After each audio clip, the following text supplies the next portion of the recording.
धनंजय मुंडेंच्या राजीनाम्याचं स्वागत करते असं पंकजा मुंडेंनी म्हटलं। धनंजय मुंडेंचा राजीनामा फार आधीच व्हायला हवा होता। संतोष देशमुखांच्या आईची मी मनापासून क्षमा मागते असं पंकजा मुंडेंनी म्हटलंय।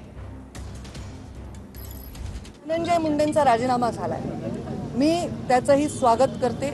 हा राजीनामा फार आधी व्हायला पाहिजे होता। हा राजीनामापेक्षा शपथच नाही व्हायला पाहिजे होती, तर या सगळ्या गोष्टींना पुढच्या बोगांना कदाचित सामोरं जावं लागलं नसतं। घेणाऱ्यांनी सुद्धा आधी घ्यायला पाहिजे होता, धनंजयनी सुद्धा आधी राहायला पाहिजे होता।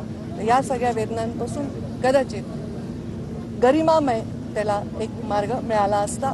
त्यांनी सांगितलं असेल, मला माहीत नाही त्यांचं स्टेटमेंट काय आहे। मी त्याच्यापेक्षा लहान बहीण आहे आणि बहीण असली तरी आम्ही वेगळ्या पक्षात काम केलं होतं, पण कोणत्याही आईला, बहिणीला, परिवाराला वाटत नाही आपल्या परिवाराच्या सदस्याला या दुःखातून जावं लागेल। पण जेव्हा आपण खुर्चीवर बसून विचार करत असतो तेव्हा आपण राज्याच्या प्रत्येकाचा सारखा विचार केला पाहिजे।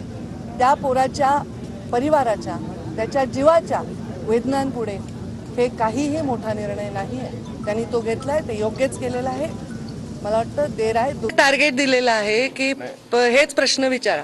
अजिबात तो विषय आता एक मिनिट, मी तुमच्या एक मिनिट थांबा, तुमच्या पुण्यात आहे मी। आता त्या महिलावर अत्याचार झाला बस स्थानकामध्ये, झाला नाही का? झाला ना, ते प्रश्न विचारा ना। मी पुण्यात आले, तुम्ही बीडचे कशाला प्रश्न विचारताय? पुण्याचे पत्रकार आहेत तुम्ही। आमच्या पंकजा ताईंना पर्यावरण विभागाची जबाबदारी राज्य सरकारने दिली।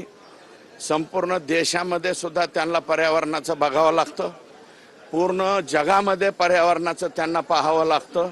त्याच्यामुळं तुम्ही बीड जिल्ह्याचे प्रश्न त्यांना विचारित जाऊ नका, कारण त्या बीड जिल्ह्याबद्दल त्यांना काहीही सोयरसुतक राहिलेलं नाही।